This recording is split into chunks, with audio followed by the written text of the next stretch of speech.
I još malo o jezicima. Kako svoj materinski jezik u trenutku kada je on manjinski pretvoriti u prednost? Pitaju se to mnogi Romi, ne samo u Hrvatskoj, nego i u susjednim zemljama, Srbiji, Sloveniji, Italiji. I upravo u tim zemljama i Hrvatskoj dakako provodi se projekt povećanje jezičnih kompetencija romske nacionalne manjine Bolje sutra. Hana Gelb. Projekt jačanja jezičnih kompetencija romske manjine Bolje sutra projekt je iz programa Erasmus+. Provodi se u 4 europske zemlje – Hrvatskoj, Srbiji, Sloveniji i Italiji. Provodi ga sportsko učilište PESK s partnerskim, uglavnom romskim organizacijama. Važno je napomenuti da 3 udruge zapošljavaju visoko obrazovane Rome. Smatra se da između 6 i 8 milijuna Roma živi u Europi. Riječ je o prilično mladoj populaciji, većinom radno sposobnom stanovništvu. Ipak, većina ih je nezaposlena.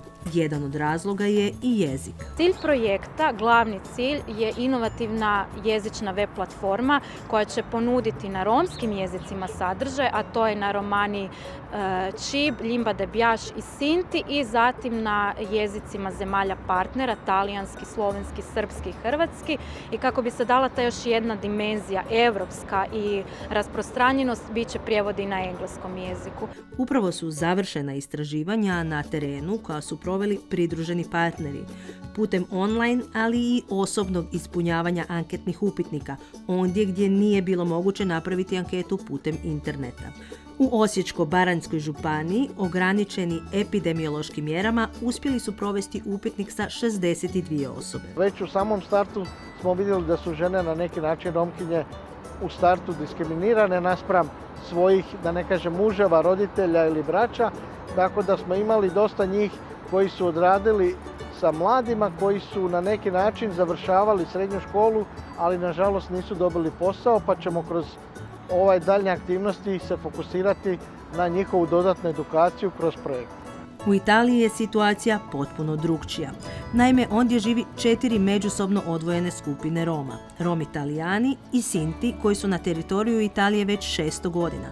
Potom Romi s područja bivše Jugoslavije koji su počeli dolaziti 60. i 70. godina prošlog stoljeća, te Romi iz Rumunjske i Bugarske koji se doseljavaju u Italiju nakon ulaska u Europsku uniju. Šta je reklo istraživanje? Da Romi Italijani, oni nemaju potrebe za jezikom zato što oni žive 600 godina i uspeli su da savladaju jezik. Međutim, oni imaju velike probleme što se tiče zapošljavanja radi njihovog prezimena, koji je ovdje, recimo u Italiji, Romi i Italijani imaju njihova prezimena karakteristična, tako kad traže posao, jako se ne vide, recimo, jako se danas šalje posao preko CV-a, ne, online, već preko prezimena poslodavac zna da se radi o Romu, da se radi o romskoj populaciji i budu odbijeni.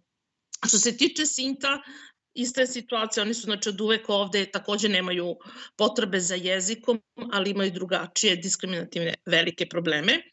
Što se tiče Roma koji su došli iz Jugoslavije, oni su ti koji imaju probleme. Što se tiče jezika i integracije, i postoji velika grupa Roma, znači negde oko, kaže se oko 40.000 koji žive po takozvanim kampovima, mi zovemo to kampove, to nisu romska naselja, to su kampovi, to je drugačije, i oni imaju taj problem i dalje.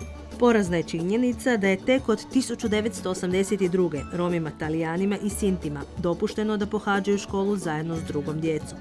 Nedostatak edukacije vidljiv je i danas.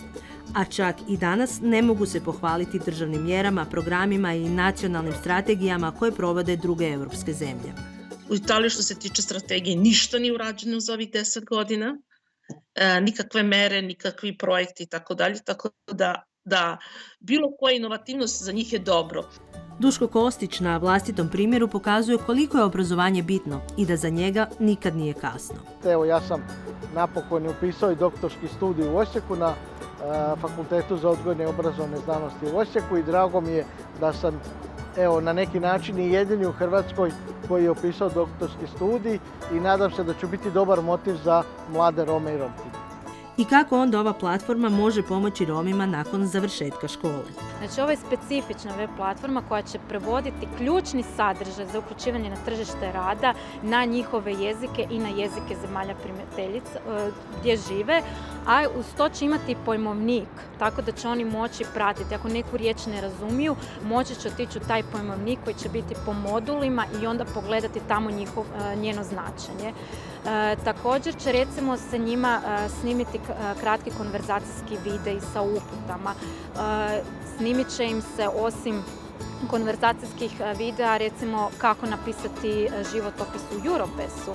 Na stranici će se potom naći zakon o radu, ponude poslova, ali i drugi sadržaj kako bi znali koja su njihova prava i kako bi ih mogli iskoristiti.